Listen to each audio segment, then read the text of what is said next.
Tonight, we are going to witness the most anticipated match in the history of professional wrestling for the heavyweight championship of the world. In the red corner, coming all the way from Japan, Disaster Curse, Patch Face, Mahito. In the blue corner, traveling from Spain, the executioner from the Ace Sacrament, Hansa Cervantes. For the thousands in attendance and the millions watching around the world, from the capital city of the United States of America, Washington, D.C., ladies and gentlemen, let's get ready to rumble! Between the characters I have just mentioned. I thought this would be a great video idea considering both Jujutsu Kaisen and Fate Strange Fate decided to release new anime content in the same month, with the added bonus that I am a fan of both of these series, and this sounded like a nuanced topic for me to cover. For this matchup I will be considering a couple different things.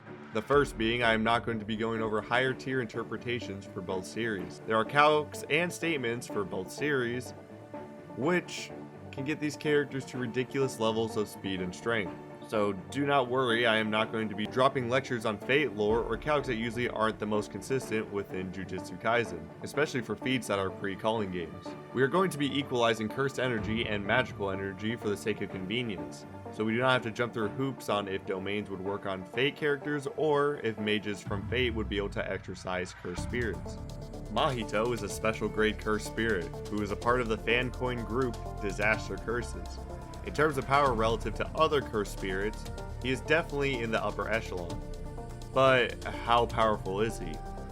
Speed is relatively simple to get a gauge on in Jujutsu Kaisen, at least early on that is.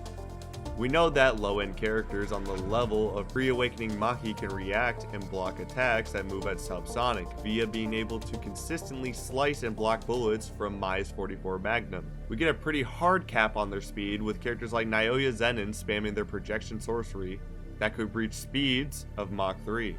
Mahito clearly doesn't scale to this level of speed due to some pretty simple reasoning.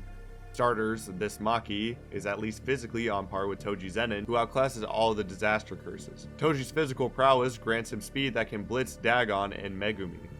And while his travel speed may not be on the level of Naobito or Naoya, we have seen Maki before fully awakening able to track Naoya's 24 frame techniques with her eyes. The Naoya that fought during the Zen'in clan massacre was approaching presumably higher subsonic speeds after repeated use of his curse technique. Naobito's speed utilizing this technique is suggested to be even faster than Jogo. At this point in the manga, he is considered to be the second fastest sorcerer, which would mean he would be faster than the Naoya that fought Yuji and Choso at the very least. This is important as this post-Shibuya Yuji and Choso couldn't keep up with Naoya.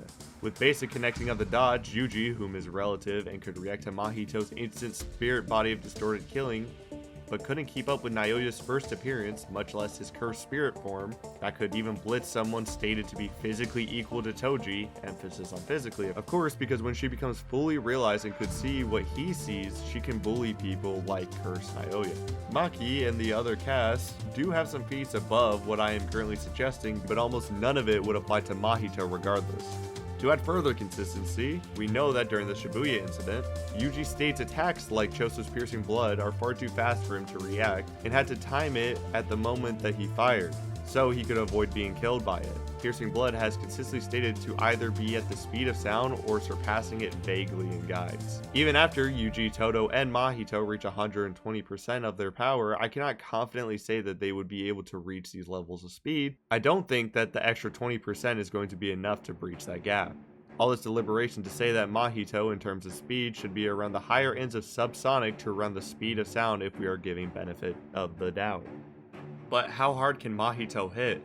Well, thanks to some people on VSBW doing some calcs and feats shown in the series, with it we can say that Mahito's around city block to multi-city block level, with him being far stronger than cursed spirits like the Finger Bearers, who could output 25 tons of TNT worth of energy.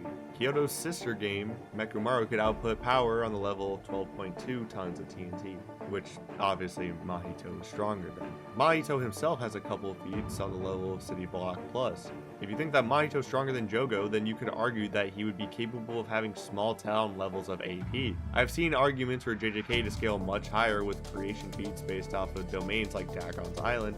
However, we do know a couple statements they do not literally create everything shown inside the domain. A lot of it is to make it hard to judge where the borders are exactly inside of the domain. We do know that the internal space isn't the same as the external to the domain, but that doesn't inherently mean everything we see in the distance in Dagon's domain is created. If you think he fully creates an island, then you could argue island level, but that is wank if you ask me. Hansa is a character that requires no introduction, but I'm going to give one anyways. He is an extremely skilled executioner whose body has been modified to be 70% cybernetics. His talent as a priest even received praise from powerful dead apostles. But how does this stack up to Mahito? For his speed, he has been shown to outright block a coin that was launched at him at the speed of a bullet. This wasn't even shown to be particularly difficult for him to do. He does it while not even facing the coin itself. Later on, he was shown able to catch numerous bullets from submachine guns and shotguns simultaneously. Considering how fast these types of bullets and pellets travel, this should concretely put him faster than the speed of sound, especially when you consider how many he was able to catch at once at that distance. This feat alone already puts him at speeds much faster than most Shibuya incident characters could even deal with. But it doesn't stop there potentially. Hansa, in his battle with the dead apostle Jester Cartour, turned a concrete pillar to ash with the speed of his cuts. The speeds required to do such a thing gets, pretty crazy to say the least. Even if we take the lowest possible yield from this calc, it would be Mach 86 to be precise, which would be 86 times faster than the speed of sound. That may not be crazy when you consider Jester has reacted to his own servants' attacks, who have been shown to be able to react to attacks much faster than sound, even reacting to Excalibur at one point, which has been stated to be a beam of light. Orlando, who was able to react to False Assassin, was barely able to perceive Hansa's swordsmanship, to the point where he believed Hansa kept his cool because he was physically superior to Clan Calatin. Masters like Tine were also amazed that Jester and Hansa were actually not servants watching their superhuman battle. Now, I'm not saying that Hansa is light speed for the sake of this video or anything. However, I am just pointing out that it may not be crazy for characters like Hansa to fight at higher Mach speeds. Regardless of if you want to throw out this calc for whatever reason, we can clearly observe that Hansa has the upper hand in terms of speed. One is consistently subsonic to maybe relative to sound at best, while the other can fight at speeds faster than that repeatedly. But can Hansa even scratch Mahito's body? Because what good does speed do for you when you cannot even lay a dent on the target? Well, earlier statements suggest that he may be physically capable of holding his own versus servants. Hansa himself also remarks that he could deal as much damage as a nuclear missile. Nuclear missiles can output the force of something around large town individually, but that may be because he literally has missiles on him.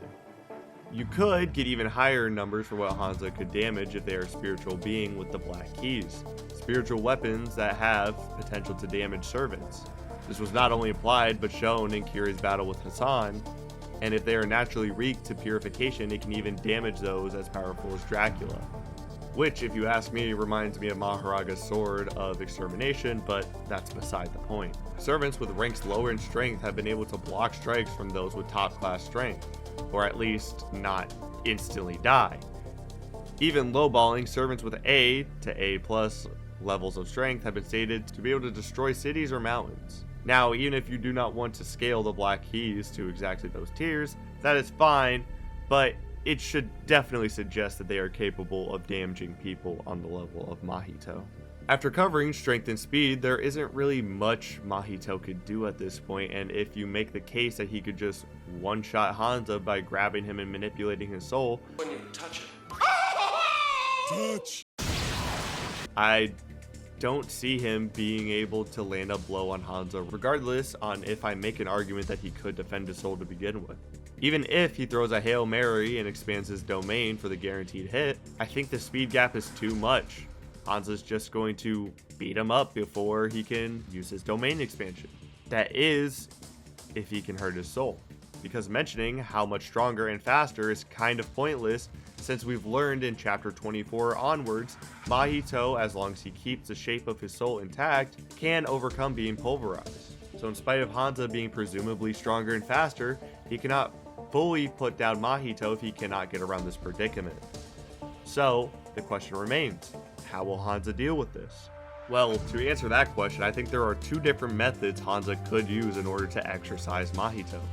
The first is the weapons I mentioned earlier being the Black Keys, weapons that are inscribed with the words of scripture to purify evil souls inhabiting physical bodies. Considering these blades are used to vanquish evil souls, it should be quite obvious why I think these weapons would be super effective in the first place. He also has the option of using the baptism rites, something that could disperse souls that exist on higher planes by reciting scripture. After that, I've been sitting for some time trying to come up with ways that Mahito could turn this around, but every one of his abilities that he has shown, I do not think are viable options to deal with somebody who gaps him in every single category physically and counters his main defense. That being him being immune to attacks that do not directly affect the outline of his soul. I don't think Mahito is going to have a fun time with the executioners from the church, but it's kind of too late now. I've already made the video. If you enjoyed today's video though, be sure to subscribe and like the video. I don't think that I've made a video with a topic like this before. So if you like these style of videos, comment down below some topics you would like me to cover. And I'll see you in the next one. Goodbye.